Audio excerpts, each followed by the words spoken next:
আমার প্রত্যেক দিনের সকালটা ঠিক এইভাবে শুরু হয়। ওই ভোর ৫টা থেকে ঘরের মধ্যে এত আলো চলে আসে, আর যাতে সকালবেলা তাড়াতাড়ি ঘুমটা ভাঙে সেই জন্য না আমরা জানালা এরকম একটা খুলে রাখি। যেহেতু বেডরুমে দুটো জানালা, মাথার দিকে জানালাটা আর পাশে এই দিকে জানালাটা খুলে রাখি, আর পর্দাগুলো কিন্তু সরিয়ে রাখি। তাহলে কি হয় জানো তো, রোদ আসতেই কিন্তু ঘুমটা ভেঙে যায়। আর পর্দা দেওয়া থাকলে সকাল ৮টা ৯টা বেজে গেলেও মনে হয় যেন ভোর ভোর রয়েছে। তো সেই জন্য পর্দাটা সরিয়ে রাখি। আর ওদিকে চিকুকেও কিন্তু ব্রাশটা দিয়ে এলাম, ও ওদিকে ব্রাশ করছে, সাথে আমিও ব্রাশ করে নিয়েছিলাম। আর এখন এই যে সকালে এখন টিফিন বানাচ্ছি। চিকুকে জিজ্ঞাসা করলাম কি টিফিন দেব, ওর ডিমান্ড হলো আমাকে পাস্তা বানিয়ে দাও। তো সেই জন্য ভাবলাম চটজলদি বানানোর জন্য আগারোর এই ইলেকট্রিক কেটেলটা ব্যবহার করছি।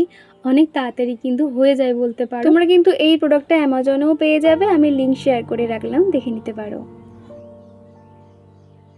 আর এদিকে আমি পাস্তা ব্যবহার করছি ডিসানোর পাস্তা। তোমরা যদি ডিসানোর পাস্তা কেউ পারচেস করতে চাও, দেখো ডেসক্রিপশন বক্সে কিন্তু লিঙ্ক শেয়ার করে রেখেছি। আর এই পাস্তাটা এতটাই ভালো, বাচ্চাদের জন্য ভীষণ হেলদি, এটাতে কোনো রকম ময়দা থাকে না, শুধুমাত্র আটা এবং সুজি দিয়ে তৈরি। সেই জন্য প্রত্যেক মাসে এই পাস্তাটাই কিন্তু আমি ব্যবহার করি বলতে পারো। তো চিকুকে টিফিনে দেবো বলে আজকে খুব বেশি রিচ বানাবো না, মানে ওই সয়া সস এটা ওটা দেবো না, শুধু ওই আলু পেঁয়াজ আর ডিম ভাজা দিয়েই আর কি পাস্তাটাকে বানিয়েছিলাম। খেতে কিন্তু দারুণ লাগছিলো। আর আগের ভিডিওতে ডোনাস চ্যাপ্টার আইডি থেকে এক বন্ধু বলেছো যে তুমি কেমন আছো, চিকু কেমন আছে, তোমার ভিডিও খুব ভালো লাগে, প্রতিদিন ভিডিও দিও এরকম সুন্দর সুন্দর, তোমার ভিডিওতে আমার নামটা নিও। তো এই যে তোমার নামটা বলে দিলাম। তোমরা তো দেখোই প্রত্যেক দিন সকালে কিন্তু আমি রান্নাবান্না সেরে নিই। আসলে না গরমের সময় বেলার দিকে রান্না করতে ইচ্ছে হয় না, আর অনেকটাই কিন্তু দেরি হয়ে যায়, সেই জন্য সকালবেলাতেই ভাত তরকারি করতাম। যার জন্য ওই যে টিফিনে যে সমস্ত জিনিসপত্র আনানো থাকতো, যেমন ধরো চাউমিন, পাস্তা, ম্যাগি, আটা, ময়দা, না এগুলো সমস্তটাই থেকে যাচ্ছিল। তো সেই জন্য ভাবলাম মাঝে এরকম একটা দুটো করে দিন সকালে রান্নাবান্না না করে এরকম কিছু টিফিন বানাবো, তাহলে সেগুলো আর নষ্ট হবে না। এই কি আমার খাটনিটা একটু বেড়ে যায় এই আর কি। সকালে টিফিন বানানো, বেলায় রান্না বান্না, আবার রাতে রান্না বান্না, অনেকটা একটু সময় সাপেক্ষ হয়ে যায়। আর এখন যেহেতু চিকুকে সন্ধ্যেবেলা সময় দিতে হয়, তো যার জন্য আমি দুবেলা রান্না বান্না করার চেষ্টা করে নিই। শুধুমাত্র ভাতটা করলাম ঠিক আছে, যাতে তরকারি টরকারি না করতে হয়, সেই জন্য দুবেলারটাই সেরে নিই। তো যাই হোক, এদিকে কিন্তু পাস্তাটা হয়েই এসেছে, দেখে বুঝতে পারছো খেতে কিন্তু দারুণ লাগছিল। বিশেষ করে যখন এই উপর থেকে চিজটা দিয়ে দিয়েছিলাম, সেটার জন্য আরও টেস্টটা বেড়ে গেছিলো। খুব বেশি কিন্তু লাল লাল করে ভাজবো না, পুরোটাই কিন্তু আমি হালকা করেই ভাজা করেছিলাম। আর নামানোর আগে সামান্য নুন, চিনি, একটু ব্ল্যাক পেপার ছড়িয়ে দিয়েছিলাম। আমরা খেলে এটা আরও স্পাইসি করে লঙ্কা টঙ্কা দিয়ে বানাতাম, সয়া সস দিয়ে বানাতাম।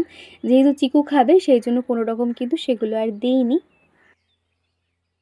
আগে তো দেখতে প্রত্যেক দিন সকালে কিছু না কিছু টিফিন বানাতাম, যার জন্য বাড়িতে না চিজ, সয়া সস, মেয়োনিজ, তারপর সেচওয়ান চাটনি, অনেক কিছুই আর কি টিফিনের সমস্তটাই রয়েছে। তবে ওই যে সকালে কোনো রকম স্ন্যাক্স খাবার দাবার কিছু বানানো হয় না, যার জন্য সেগুলো থেকে গেছিলো। আর তারপরে এই যে এখন আমার জন্য একটু পাস্তা নিয়ে নিয়েছি, তো ঝটপট চলো টিফিনটা সেরে নিই। আর আজকে যেহেতু বৃহস্পতিবার রয়েছে, সেই জন্য ভাবলাম ঘরটর সমস্তটাই গুছিয়ে তারপরে কিন্তু আমি ঠাকুর পুজো করতে যাব। আর আজকে চিকুর বাবা ঠাকুরের বাসনটা মেজে দিয়েছে, যার জন্য আমার অনেকটাই সুবিধা হয়েছে। তা না হলে না ওই স্নানের পরে বাসন টাসন মাজামাজি করা, ফুল টুল তোলা, এগুলো করতে গেলে অনেকটাই দেরি হয়ে যায়। হাতের কাছে জোগাড় করা থাকলে বেশিক্ষণ সময় লাগে না, পুজো করতেও বেশ ভালো লাগে। এমনিতেও বৃহস্পতিবার করে ঠাকুর ঘরের পেছনে পাক্কা 2 ঘন্টা সময় লেগে যায়। তো যাই হোক, এদিকে এখন বিছানাটা পরিষ্কার করে নিচ্ছি। আর এই যে নতুন বালিশের কভার কিন্তু আজকে নতুন ঘরে পাতলাম। এই কভারগুলো দেখেছিলে আমি 3টে সেট করে নেওয়া হয়েছিল, একটা এখনও ইয়েলো সেট রয়েছে, আর একটা এই যে খানিকটা অ্যাশ কালার, আর উপরে ওই যে পিঙ্ক কালার মানে ফুলগুলো আর কি। ভেবেছিলাম যে ঘরে একটা মতিয়ান আর পিঙ্ক কালারের এই যে একটা বেডশিট রয়েছে, সেই মাফিক ওটা বার করলাম। তারপরে দেখলাম ওমা এটা তো ছোট হয়ে গেছে, আসলে সিঙ্গেল বেডশিট আর কি, মানে ছিল আর কি, হয় না মানে জিনিসপত্র বার করতে করতে এই বেডশিটটা কোথায় ছিল ঠিক খেয়াল পড়ছে না। তো ভেবেছিলাম যে এটাই পাতবো, তাহলে দেখতে হয়তো খুব সুন্দর লাগবে। তবে ওই যে সিঙ্গেল বেডশিট, তো ওটাকে আবার রেখে দিলাম, দিয়ে ফুল ফুল এই যে প্রিন্টের বেডশিটটা বার করলাম। এই বেডশিটটা আমার খুব পছন্দের, তবে এটা কিন্তু পিওর সুতির নয়, ওই ভয়েল নাকি মেশানো থাকে সেরকম আর কি। অরুণ ঘোষাল আইডি থেকে এক বন্ধু আমাকে কমেন্ট করেছো, আমি ডায়মন্ড হারবার থেকে তোমার ভিডিও প্রত্যেক দিন দেখি, তোমার ভিডিওতে আমার নামটা নিও। এই যে তোমার নামটা বলে দিলাম। আর পায়েল বোনও বলেছো, দিদিভাই তুমি কত সুন্দর বিছানা পরিপাটি করে গুছিয়ে রাখো। আমি বিছানা একদম পরিষ্কার করে রাখতে পারি না, আমার 2 মেয়ে আছে, সারাক্ষণ বিছানার উপরে খেলা করে, বিছানা গুছিয়ে রাখতে দেয় না। আর এছাড়া তুমি আমার রান্নাঘরটা পুরোটা দেখতে চেয়েছো, অবশ্যই শেয়ার করে দেবো। বাচ্চাদের ছোট থেকে বোঝাতে হবে যে বিছানা কিন্তু খেলার জায়গা নয়, ওদের খেলার জন্য মেঝেতে কিংবা অন্য একটা ঘরে, মানে বেডরুমে না, এক্সট্রা কোনো রুমে কিংবা লিভিং রুমে ওদের একটা মাদুর পেতে দাও, সেখানে খেলার জায়গা করে দাও। বিছানা যেন কোনো মতে অপরিষ্কার না করে। দেখো আমরা তো মায়েরা সবসময় চেষ্টা করি ঘরবাড়ি গুছিয়ে রাখার, তবে ছোট থেকে না এই অভ্যেসগুলো কিন্তু শেখাতে হবে। ছোট থেকে চিকু যখন বিছানা ওই অগোছালো করে রাখতো তখন কিন্তু খুব বকাবকি করতাম, তবে বিশ্বাস করো চিকু এখন এতটাই বুঝদার হয়ে গেছে, বিছানা পরিষ্কার থাকলেও কিন্তু বিছানায় উঠবেই না, একমাত্র দুপুরে শুতে যাওয়ার সময় বিছানায় ওঠে। তার কারণ ও এই জিনিসটা বুঝে গেছে যে ঘরের প্রত্যেকটা জিনিস সবসময় গুছিয়ে রাখতে হয়। তো তুমি তোমার মেয়েদেরকে খেলার একটা জায়গা করে দিও, তাহলে দেখবে বিছানা পরিষ্কার করবে না। এই ছোট ছোট অভ্যেসেই কিন্তু বাচ্চারা দেখবে নিজেদের মধ্যে দেখবে একটা মাইন্ড সেট করে নেবে যে এটা করা উচিত, এটা করা উচিত নয়। আর এদিকে গণেশজির এই ফ্রেমটা দেখতে পাচ্ছ, উপর থেকে এত হাওয়া হয় এই সাইডে দাম করে পড়ে গেছিলো, আর এগুলো সমস্তটাই ক্লে দিয়ে বানানো, তো খুলে গেছিলো, তো সেই জন্য আটা সেরকম ঘরে ছিল না, ওই ফেভিকল বা ফেভিকুইক, যার জন্য বোথ সাইড টেপ দিয়ে এইভাবে লাগিয়ে নিয়েছি। এই ফ্রেমটা চিকুর পাপার অফিস থেকে কোনো একটা দাদা পাঠিয়েছিল, এত সুন্দর লাগে, তো আর কি যেটা যেরকম প্লাস্টিকে মোড়া ছিল ঠিক সেইভাবে আর কি উপরে হ্যাং করে রেখে দিচ্ছি। আর এদিকে দেখো বিছানাটা গুছিয়ে নিয়েছি, ওই পিঙ্ক কালারের বেডশিটটা পাতলে হয়তো আরও বেশি ভালো লাগতো, তাও এই যে নতুন কভারগুলো লাগিয়েছি, কেমন লাগছে তোমরা অবশ্যই জানিও। আমি কিন্তু সব সময় আমার বেডরুমটাকে গুছিয়ে পরিষ্কার পরিপাটি করে রাখি, এমনকি পাশেই যে কাকিমা থাকে তিনি কিন্তু আমার ঘরে এসে বলে যে দীপা তুমি এত সুন্দর ঘর গুছিয়ে রাখো, তোমার বাড়িতে বাচ্চা আছে তাও কিন্তু মনেই হয় না, তুমি অনেক পরিশ্রম করো। এই যে কথাগুলো কিন্তু আমাদের কাছে অনেক বড় পাওয়া, তাই না? নিজের ঘরের লোকেরা দেখবে কখনো তোমাকে প্রশংসা করবে না, কিন্তু বাইরের লোকেরা দেখবে ঠিক তারা সত্যি কথাটাই বলবে। আমি প্রচণ্ড ব্যস্ত থাকলেও কিছু না পারি, আমি কিন্তু আমার বেডরুমটাকে সবসময় পরিষ্কার করে রাখি, যার জন্য কিন্তু কেউ হঠাৎ করে চলে এলেও যাতে বেডরুমটাতে তাকে বসতে দিতে পারি। যেহেতু আমার কোনো ডাইনিং রুম নেই, মানে ডাইনিংয়ে যেরকম বসার যেরকম জায়গা সোফা টোফা থাকে সেরকম তো নেই, সবাই এলে আমি বেডরুমেই বসতে দিই, তো সেই জন্য বেডরুমটাকে গুছিয়ে রাখি। আর এই যে টেবিলটা দেখতে পাচ্ছ, এটা না কেমন ফাঁকা ফাঁকা লাগছিল, এদিকে কিবোর্ড আর ল্যাপটপ চাপা দেওয়ার জন্য এরকম যে ঢাকনাগুলো ব্যবহার করতাম সেগুলোই আগের বাড়ি থেকে আসার সময় কেচে সব তুলে রেখেছিলাম, তো এখন ওই ভাবলাম যে এরকম ঢাকা দিয়ে রাখি, তাহলে অতটাও ধুলো পড়বে না, আর দেখতেও কিন্তু বেশ ভালো লাগবে। সুইচ বোর্ডের কাছে এরকম একটা হ্যাঙ্গিং ছিল, এই জায়গাটাতে আমার ওই ডিআইওয়াই প্ল্যান্টারগুলো রেখেছি। সকালের কাজকর্ম সেরে তারপর কিন্তু আমি রান্নার জোগাড় করে এখন এই যে ঠাকুর পুজোটাও সেরে নিয়েছি। তোমরা তো জানোই যে ঠাকুর পুজো করার সময় আমার ক্যামেরা অন করতে ইচ্ছে করে না, সেই জন্য অফ ক্যামেরাতেই পুজো করে নিয়েছিলাম। আর পায়েল বলেছিলে যে দিদিভাই তোমার ঠাকুর ঘরটা আমার খুব ভালো লাগে, তুমি কত সুন্দর গুছিয়ে রাখো, বরাবরই তোমার ঠাকুর ঘরটা আমার অনেক পছন্দের। আমি যে কবে এরকম একটা গোছানো ঠাকুর ঘর করতে পারবো ভগবানই জানে, নিশ্চয়ই হবে পায়েল, একটু অপেক্ষা করো, দেখবে মনের মতন একটা কিন্তু ঠাকুর ঘর বানাতে পারবে। আমিও তো কখনো ভাবিনি যে ভাড়া বাড়িতে এত সুন্দর আমি আসন পাততে পারবো, তবে দেখো একটু একটু করেই কিন্তু আমার ঠাকুর ঘরটা সেজে উঠেছে। তো সেই জন্য বলবো ভগবান চাইলে সব কিছুই হবে, শুধু একটু ধৈর্য রাখতে হবে। আগের ভিডিওতে শ্রাবন্তী দিদিভাই লিখেছে যে তুমি যে আমার নামটা নিয়েছো ভিডিওতে, আমি যে কি খুশি হয়েছি কি বলবো। কি জানো তো দিদিভাই, তোমাদের নাম বলতে পারলে আমারও ভীষণ ভালো লাগে, আর তুমি যে এত খুশি হয়েছো শুনে আমার খুব ভালো লাগলো। ছাদে জামা কাপড়গুলো মেলে দিয়ে এলাম, আসলে নিচে তো জামা কাপড় মেলার কোনো দড়ি নেই, ওই একটা জামা হোক দুটো জামা হোক আমাকে ঠিক উপরে মেলতে হয়। আর এই যে ঘরটা দেখছো পাশেই কাকিমা থাকে, আর এটা হলো আর কি আমাদের গেটটা। পরে একটা দিন তোমাদেরকে ভালো করে ঘুরিয়ে দেখিয়ে দেবো। সিঁড়ি থেকে নামতেই কিন্তু ফার্স্টে কাকিমাদের ঘরটা, তারপর আমাদের ঘর আর কি বলতে পারো। আর রিঙ্কি আমাকে বলেছ যে আমি 9 বছর ভাড়া বাড়িতে রয়েছি, একবার এখানে থাকা একবার ওখানে থাকা, জিনিসপত্র বওয়াবই খুব কষ্ট হয়ে যায়, বিশেষ করে বাড়ির বউদের বেশি কষ্ট হয়, তার উপরে বাচ্চা কাচ্চা থাকলে অনেকটাই অসুবিধা হয়ে যায়। একদমই ঠিক বলেছ। দেখো আমাদের হাজবেন্ডরা কি করলো যে দায়িত্ব নিয়ে একটা ঘরের জিনিসপত্র অন্য ঘরে দিয়ে এলো, কিন্তু সেইগুলো যে পার্টিকুলার ধরে ধরে গোছানো সেগুলো কিন্তু আমাদের বউদেরই করতে হয়। কেননা আমরা না করলে কি হবে, আমরা কোনটা কোথায় রাখছি আমরা নিজেরাই খুঁজে পাবো না, আর হাজবেন্ডরা রাখলেও ওদেরকে তুমি জিজ্ঞাসা করলে ওরা কিন্তু পরে আর বলতে পারবে না যে কোনটা কোথায় রেখেছে। যার জন্য নিজের হাতে প্রত্যেকটা জিনিস গোছানো। আর একটা সংসারে কম জিনিসপত্র, এই যে তুমি 9 বছর রয়েছো, তাহলে ভাবো টুকটুক করে নিশ্চয় অনেক জিনিসপত্র হয়ে গেছে। আমার ঘরেও কিন্তু অনেক জিনিসপত্র হয়ে গেছে। আমরা যখন প্রথম এসেছিলাম মাত্র 3টে বস্তা জিনিস নিয়ে এসেছিলাম। মামুনি কয়েকটা আর কি ওই কয়েকটা কন্টেনার দিয়ে দিয়েছিল, আর তার সঙ্গে রান্নার জিনিসপত্র, আর কিছুই সেরকম নয়। আর এখানে আসার পর থেকে আমার এই যে খাট আর বড় সাদা শোকেসটা না হয়েছিল। আমার সংসার জীবনের যত বয়স, এই খাট আর শোকেসটার কিন্তু ততই বয়স বলতে পারো। তো যাই হোক, আর সকালবেলা তো না ঘরটা মুছে নিয়েছিলাম, তবে ঝাড়ু দেওয়ার সময় পাইনি। আগের দিন রাত্রিবেলা ঝাড়ু দিয়ে রেখেছিলাম, তো সেই জন্য ভাবলাম কেমন ধুলো ধুলো লাগছে। এমনিতেও না টাইলসের এই যে মেঝেগুলোতে কি হয়, ধুলো না খুব পায়ের মধ্যে আটকে থাকে, যেটা কিন্তু মেঝেতে অতটা হয় না, যার জন্য ধুলো হলে খুব চোখে পড়ে, আর ভাবি যে কতক্ষণ এটাকে পরিষ্কার করে নেব। সেই জন্য এখন ঝাড়ু দিয়ে নিচ্ছি, একটু পরেই চিকুকে যেহেতু আনতে যাব, রান্না বান্না রয়েছে, সেই জন্য ঝটপট আর কি সেরে নিচ্ছিলাম। সুলতানা বেগম আমার ছোট্ট একটা সাবস্ক্রাইবার আমাকে মিষ্টি কমেন্ট করেছে, লিখেছে আপনি কেমন আছেন, চিকু কেমন আছে।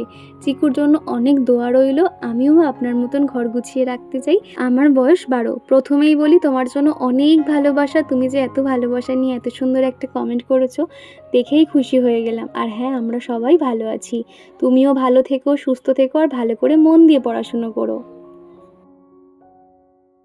স্কুলে যাওয়ার আগে চিকুকে দুধ বিস্কুট খেতে দিয়েছিলাম, তো সেখানে না অনেকটা দুধ ফেলে দিয়েছিল, যার জন্য চিটচিটে হয়ে গেছিলো, আর সেটা পায়ে পায়ে সারা ঘর হয়ে যাচ্ছিলো। যখন ঝাড়ু দিচ্ছিলাম এক জায়গায় দেখলাম চিটচিটে হয়ে গেছে, তো ভাবলাম একটুখানি ঘরটা মুছেই নিই, তা না হলে আরও পায়ে পায়ে হয়ে যাবে, তো সেই জন্য আর কি মুছে নিই। আর ভাবলাম যে এদিকে আর কি ডাইনিং রুম, ওদিকে কিচেনটা ওয়াইপারটা একটু ঘুরিয়ে নিই, সকালে যেহেতু মোছা হয়ে গেছে, তাও আর কি মুছলে তো পরিষ্কারই থাকবে। আর এমনিতেও এখানে কিন্তু ঘর মুছতে আমার খুবই ভালো লাগে, বেশিক্ষণ সময় লাগে না, ঝটপট কিন্তু দেখবে টাইলসের মেঝেতে হয়ে যায়। আর আগের বাড়িতে কি হতো, 2টো রুম, ডাইনিং রুম, অনেকটাই জায়গা ছিল, যার জন্য মোছামুছি করতে না অনেকটা সময়ও লাগতো। তবে এখানে কিন্তু ঘর মুছতে খুব ভালো লাগে, তাড়াতাড়ি হয়ে যায় বেশ বলতে পারো। আমি সব সময়ের জন্য চাই যে আমি ঘরবাড়ি এতটাই পরিষ্কার পরিপাটি করে রাখবো, যাতে মানুষ আমার ঘরে এলে অন্তত সে একটাবার মুগ্ধ হয়ে দেখে যে না ঘরবাড়ি আমি কত পরিপাটি করে রেখেছি। তো সেই জন্যই না বলতে পারো আমি আমার ঘরবাড়ি সবসময় গুছিয়ে রাখি। তবে জামা কাপড়ের ক্ষেত্রে কিন্তু একটু অলসতা কাজ করতো, 2 দিনের জামা কাপড় 3 দিনের জামা কাপড় আমি জমিয়ে রাখতাম, তারপরেই ভাঁজ করতাম। তবে এখন করে একদমই রাখি না। পাশের বাড়িতে যেহেতু একটা কাকিমা আছে, উনি প্রায় সময় চিকুর জন্য ঘরে আসে, তো এদিক ওদিক দেখে, তো তখন না নিজেরই খারাপ লাগে, মনে হয় যে না জামা কাপড়ও আমি গুছিয়ে রাখবো। তো সেই জন্য এখন আর একদম অগোছালো করি না, যখন যতটুকু জামা কাপড় হয় সেগুলো কিন্তু গুছিয়ে জায়গায় রেখে দিই বলতে পারো। আর এখন এই যে চিকুর জামা কাপড়টা ওর বাস্কেটে রেখে দিয়েছি, আর এদিকে চিকুর পাপার জামা কাপড়গুলো এই শোকেসটার মধ্যে রেখে দিচ্ছি, আর বাদ বাকিগুলো আমার ওই শোকেসটাতে রেখে দেবো। আর আজকে যেহেতু বেশি কিছু রান্না করব না, ভাত আর ঝিঙে আলু দিয়ে মাছের ঝোল, সেই জন্য একটুখানি এদিক ওদিক কাজ করার টাইম পেয়েছি। আর এমনিতেও আমার কিন্তু মশলা বাটা থাকে, যার জন্য বেশিক্ষণ সময় লাগে না। আর সুস্মিতা পাল আমাকে বলেছো যে দীপা তোমার ভিডিও আমার খুব ভালো লাগে, তুমি রোজ কেন ভিডিও দাও না। কি জানো তো সুস্মিতা, আমি তো চাই যে প্রত্যেক দিন ভিডিও দিতে, তবে ওই যে চিকুকে স্কুলে ভর্তি করার পরে এতটাই ব্যস্ত হয়ে পড়েছি, এখন আর ডেলি পারি না গো, সেই জন্য একদিন পর পর শেয়ার করি। তাও আমি চেষ্টা করব, মাঝে যখন সময় পাবো হয়তো পরপর 2টো দিন ভিডিও আসবে, এরকম হবে আর কি। আর উর্মি বলেছিলে যে দীপা তুমি 3-4 দিন ভিডিও দাওনি কেন। প্রথমেই বলি আমি তো একদিন পর পর ভিডিও দিই, তো তারপর দ্বিতীয় দিনও আমি ভিডিও এডিটিং করে উঠতে পারিনি, আর তৃতীয় দিন ভাবলাম যে আমি ভিডিও আপলোড করব, তবে ওই যে নেটওয়ার্ক এত স্লো ছিল, আমি মানে মোটামুটি আমার এখানে আধ ঘন্টার মধ্যে ভিডিও আপলোড হয়ে যায়, তবে সেই দিনকে পুরো পাক্কা 2 ঘন্টা লেগে গেছিলো, হয়তো নেটের স্লোর জন্য, তো সেই জন্য আর কি সব মিলিয়ে ওই 3-4 দিন মতন হয়ে গেছিলো। এসকে নাজরিয়া আমাকে বলেছিলে, দীপা আমার মেয়ের বয়স 3 বছর, একদম পড়তে বসতে চায় না। আসলে বাচ্চাদেরকে শুরুর টাইমে কিন্তু খেলার ছলে পড়াতে হবে। ওর জন্য তুমি কালার পেন্সিল কিনে আনো, সেগুলোকে তুমি আগে যে কোনো কিছু একটা ড্রয়িং করে দাও, ওকে কালার করতে বলো। তারপর দেখবে যখন দেখবে হ্যাঁ একটুখানি কালার করছে কিংবা পড়াশুনো করতে চাইছে, তখন তুমি কালার পেন্সিল দিয়ে অকার লেখাও, আকার লেখাও কিংবা ABCD 1 2 এগুলো একটা শেখাও। তাহলে কী হয় বলো তো, বাচ্চাদের একটা ইন্টারেস্ট চলে আসবে। তখন দেখবে এই যে পড়তে বসা জিনিসটাকে ওরা আর ভয় পাবে না। এইভাবে খেলার ছলে ওদের পড়াশোনাটা শুরু করো, তাহলে দেখবে অসুবিধা হবে না। আর আজকে কিন্তু ঝিঙে আলু মাছের ঝোলটা খুব পাতলা করেই বানাবো, কোনো রকম মশলাপাতি সেরকম দেবো না, সামান্য একটু আদা দিয়েছিলাম, একটু পাতলা ঝোল খাবো আর কি। কেননা গরমের সময় তো বেশি ওই তেল মশলা খেতে কিন্তু রোজ রোজ ভালো লাগে না, এমনিতেও আমাদের বাড়িতে তেল মশলা হয় তোমরা জানো। তবে আজকে একটুখানি পাতলা ঝোল খেতে ইচ্ছে হয়েছে। মাছগুলো প্রথমে ভেজে তুলে নিয়েছিলাম, এবার ঝোলটা ফুটলেই আর কি দিয়ে দেবো। সিম্পলি রূপসা ব্লগিং আইডি থেকে এক বন্ধু বলেছিলে, দীপা তুমি রান্নাঘর পরিষ্কার করার সময় যে লিকুইডটা ব্যবহার করো ওটা কি করে বানিয়েছো। আমি পরের কোনো একটা ভিডিওতে কিভাবে বানিয়েছি তোমাদেরকে দেখিয়ে দেব। আর ওই লিকুইডটা এতটাই ভালো তো তোমাকে আলাদা করে আর সাবান টাবান নিতে হবে না, ওটা স্প্রে করলে তুমি সেলফ কাউন্টার মুছে নিতে পারবে, এমনকি গ্যাসটাও কিন্তু মুছে নিতে পারবে। এছাড়া আমি কিন্তু রান্নার শেষে ওই টাইলসেও কিন্তু স্প্রে করে একটা শুকনো কাপড় দিয়ে মুছে নিই, তাহলে কিন্তু কোনো রকম তেল চিটচিটে থাকে না। যতই আমরা অ্যাডজাস্ট ফ্যান চালাই না কেন কিংবা চিমনি চালাই না কেন, রান্নার সময় কিন্তু দেখবে ওই তেল মশলাগুলো কিন্তু উড়ে উড়ে দেওয়ালে লেগে থাকে, সেটা হয়তো আমরা দূর থেকে অতটা বুঝতে পারি না। তবে দেখবে প্রত্যেক দিন যদি আমরা হালকা হাতে একটুখানি স্প্রে করে মুছে নিতে পারি না, তাহলে আমাদের রান্নাঘর কিন্তু অনেকটাই পরিষ্কার থাকবে। আর সুরভি বলেছো যে চিকুর স্কুল কটা থেকে হয়। আমার ছেলেকেও স্কুলে ভর্তি করলাম, ওদের স্কুল 8:30 থেকে। খুব কষ্ট হয় ছেলেটার জন্য। প্রথমেই বলি, চিকুর স্কুল এখানটায় হচ্ছে কি 10টা থেকে ওর প্রপার স্কুল শুরু হয়, ওকে আমরা একটু আগে ভাগেই দিয়ে আসি। আর দ্বিতীয়ত বাচ্চাদেরকে 8:30 স্কুল মানে তাহলে তোমার ছেলে তো মোটামুটি 7টার সময় ঘুম থেকে উঠতেই হয়। তোমাকে তাহলে এক কাজ করতে হবে, ওকে রাতে তাড়াতাড়ি ঘুম পাড়াতে হবে যাতে সকালে তাড়াতাড়ি উঠতে হবে। আমি তো প্রথমেই ভেবেছিলাম হয়তো চিকুর এরকম 7টা 8টা থেকে হয়তো স্কুল হবে, পরে জানলাম যে 10টা থেকে। একদিকে ভালোই হয়েছে, তা না হলে না বাচ্চাদের ওই ঘুম চোখে ওদেরকে ডেকে তোলা মায়েদের কাছে একটা কষ্টকর ব্যাপার বলতে পারো। কি জানো তো, তুমি এক তরকারি করো কিংবা 2 তরকারি করো, প্রত্যেক দিন রান্না শেষে কিন্তু রান্নাঘরটা ডিপ ক্লিন না করলে দেখার অবস্থা থাকে না। এমনিতেও আমার যেহেতু কিচেন কাম ডাইনিং রুম, যার জন্য আমাকে প্রত্যেক দিন এইভাবে পরিষ্কার করতে হয়। তো এই সাইডটা দেখতে পাচ্ছ আমি কিন্তু ভালো করে সেলফ কাউন্টার ঘষে ঘষে পরিষ্কার করে নিয়েছি। আমার কোনো একটা বন্ধু বলেছিলে যে ট্যাপ কলটাতে অতটা ঘষাঘষি করবে না, তাহলে লুজ হয়ে যাবে। প্রথমেই বলি, প্লাস্টিকের জিনিসে কতটুকু ঘষাঘষি করলে হয় আমি সেটা জানি। তবে কি জানো তো, আমি যেহেতু কাজ করার সময় ফোনের স্পিডটা বাড়িয়ে দিই, তাই তোমাদের হয়তো মনে হয় আমি খুব জোরে জোরে ঘষাঘষি করছি। অতটা জোরে ঘষলে জিনিসটা তো ভেঙেই যাবে, তাই না? তো যাই হোক, আমি অতটাও জোরে ঘষাঘষি করি না। এমনকি বৃহস্পতিবার করে যখন ঠাকুরের মুখটুক মোছাই, সেগুলোও কিন্তু আলতো হাতেই মোছাই। তবে ওই যে স্পিড বাড়িয়ে দিলে খুব তাড়াতাড়ি দেখায়। আর রান্নার কাপড়গুলো না আমি এই গ্রিলটাতেই মেলে দিই, কেননা এখানে বেশ ভালো হাওয়া হয়, রোদও আসে, শুকিয়ে যায় তাহলে। তা না হলে এখানে বাইরে কোথায় মেলবো, বাইরে কোনো রকম দড়ি টাঙানোর ব্যবস্থা নেই। রেডি হয়ে নিয়েছি, এবার যাব চিকুকে আনতে। ঘড়িতে এখন 12:30 মতন বাজে। তো চলো বার হই, তোমরা ভিডিওটা দেখতে থাকো।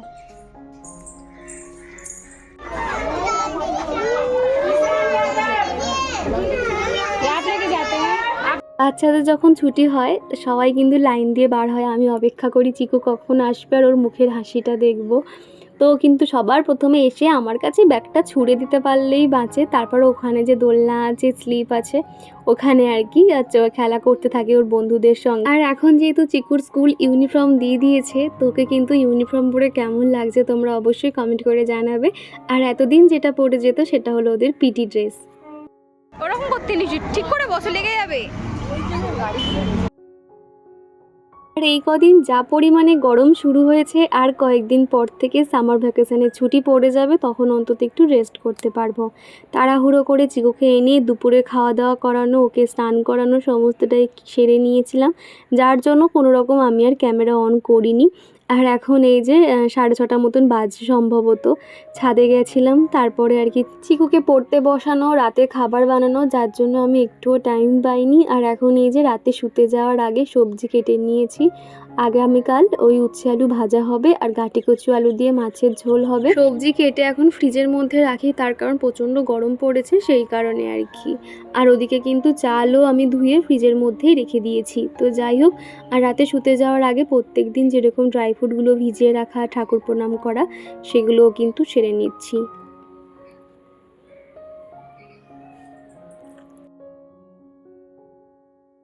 আবারও তোমাদের সঙ্গে দেখা হচ্ছে সেই রাত্রিবেলা। ঘড়িতে এখন 11:30 মতন বাজে।